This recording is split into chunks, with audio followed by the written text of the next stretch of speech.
Hello.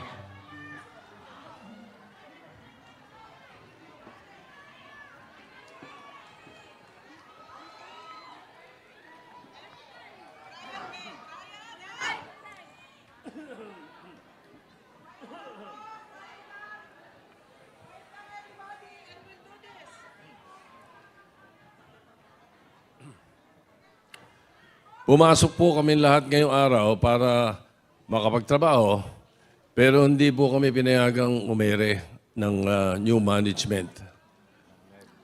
Non-live. Non-live. Hindi po kami pinayagang mag-live ng new management. Kung natatandaan niyo po, July 30, 1979, nang simulan namin ang Itbulaga. 44 years na po ngayong taon na ito, 44 na taon. Kaya naman lubos ang aming pasasalamat sa mga naging tahanan namin. Unang-una ang RPN 9 for 9 years, 9 na taon po. Ang ABS-CBN for 6 years, 6 na taon. At ang GMA for 28 years, 28 taon. Thank you very much.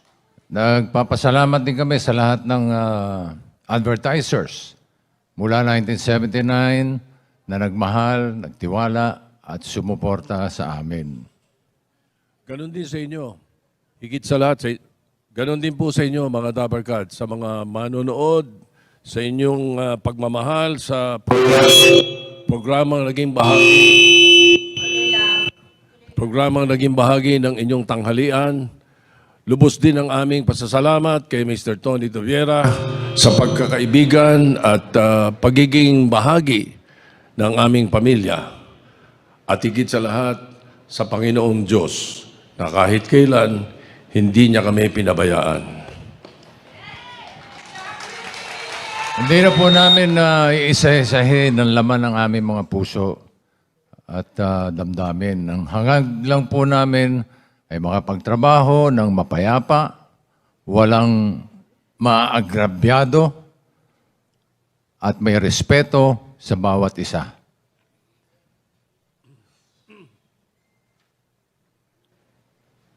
Simula ngayong araw, May 31, 2023, kami po ay magpapaalam na sa Tape Incorporated.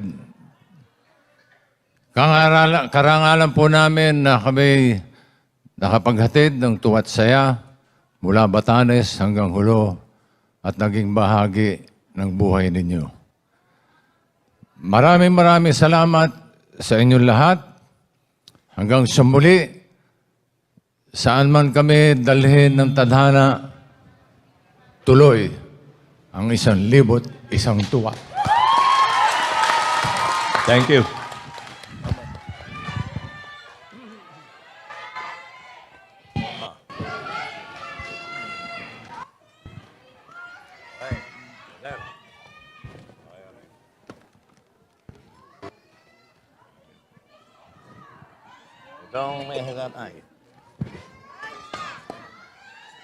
We love you. Love you. Bye-bye.